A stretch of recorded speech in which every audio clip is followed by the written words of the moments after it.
the thing about a blade bait is I kind of think of it as a deep reaction bait. It's not a drag in, a dart head or a drop shot or a split shot for that matter. It's not that where that bait is sitting in one spot.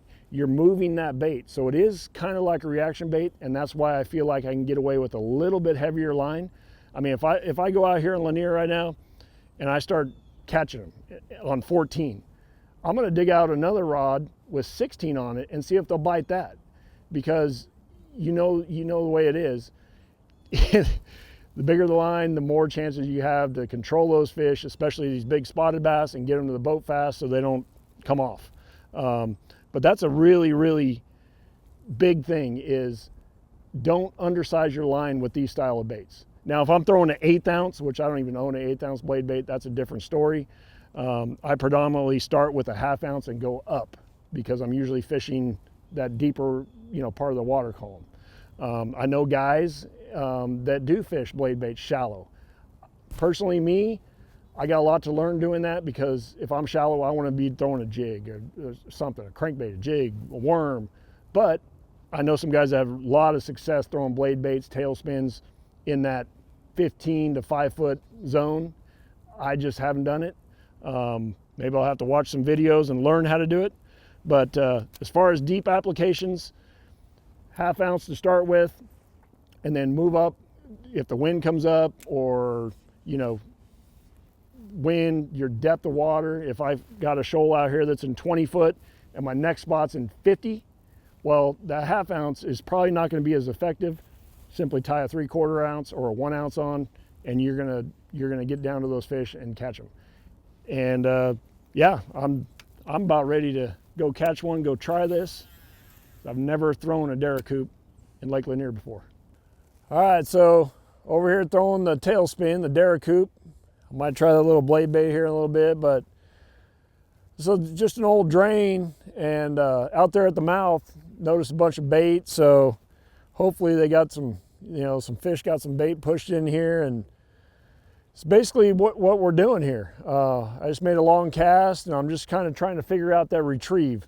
I'm just doing a slow, kind of steady pull right now. But like I was saying, you could do erratic stuff. One of my favorite ways to do it, especially like if I looked on my Panoptics and I noticed a bunch of fish on bait suspended, I just make that cast out there, and let it fall about halfway down wherever they're positioned, then just slowly wind, and then every now and then I just give it like a little pop. And what it does is make it jump. And I'm sure you've heard guys talk about, spinner bait.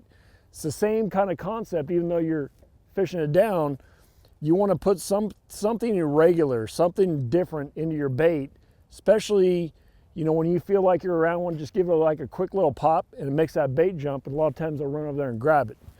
So we're just going to see kind of what retrieve they want. If they're in here, they should be in here. But I mean, it's a cool way to fish. It's kind of fun, especially when they get on it, or when you get around them. You can catch a lot of them, and it's just, to me, it's a technique, because I always like to go. I like to throw reaction baits and power baits and bigger baits, and this is just a great way to, kind of fish a reaction bait, but deeper in the zone that the fish are at, and get some bites. So we'll see what happens here. But it's kind of the same, a lifting technique like that. It's kind of the same thing I do with like a TN70 or a lipless crankbait. It's kind of similar to that. But it's it mimics that shad or little minnow or bait fish kind of thing. And dang, man, I've seen some out here, but a lot of times too, like I'll be doing that and going to make another cast, and one will smoke it. Well, then they want that retrieve up off the bottom, more of a winding than more of a jigging or a hopping deal. And sometimes, like when you really get them fired up, they'll bite it on the initial fall. It's just a really good, it's an effective way to cover a big area like this, because you can make long casts, especially if you don't, know exactly, yeah, there's a little rock pile out there, and that's where they're going to be. If you're just kind of fishing around here, like I've never even fished this cove in my life, I don't know what's here. So you kind of feel your way around, and hopefully you get a bite. And the information Bass University provides isn't your basic run-of-the-mill fishing video.